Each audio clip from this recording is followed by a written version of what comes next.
në kompleks panoramën. Këtë vit, qeveria që sigurisht edhe për efekt propagandistik, thotë që pret 15 milion turist. Nga ana tjetër dim nga piranjat që ka shpërthy pesticidi gjithandej. 85% e tregut furnizohet me mall importi. Çfarë vendi jemi?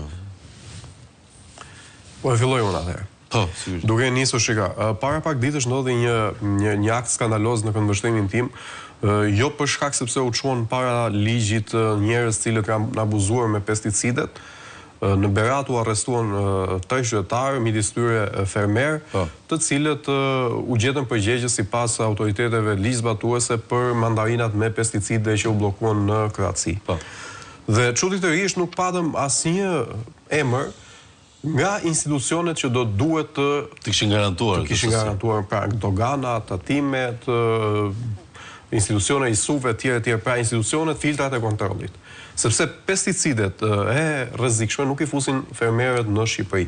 Ky është një element. Pra kemi të bëjmë vazhdojnë shteti të masakrojë qytetarët e thjeshtë dhe fermerët. Siç i quajti kriminal mjekët e onkologjikut për mungesën e ilaçeve. Se është faj kriminal, pra është ky kryeministri që mbyll TikTokun se do të garantoj sigurinë e fëmijëve ndërkohë që fëmijët po vdesin nëpër spitale për ilaçe.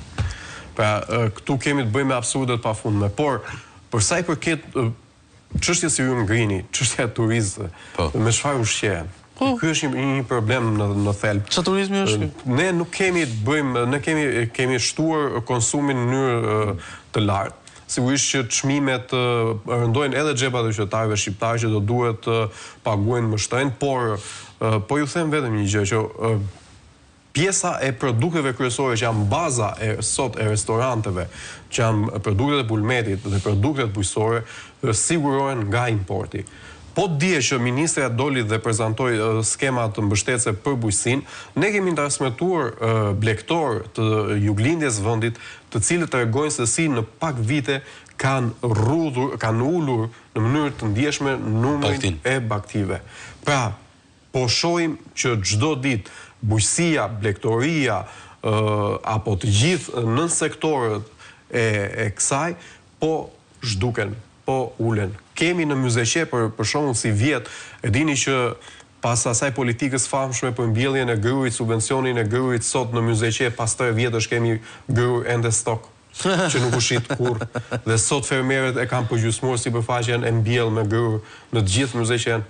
Pra, vetëm qeveria e di se si i ushqen dhe se si do t'i mbaj 15 milion turist, sigurisht që ne dim dhe po na mbyt Open Balkan pra malli i importit, por fermerët shqiptar e vërteta është kjo që sot po falimentojnë dhe po shkojnë drejt rikthimit në emigracion atje ku shkuan disa vite më parë, bën 5 lekë dhe më pas u kthyen për të investuar në vendin e tyre. Sharka?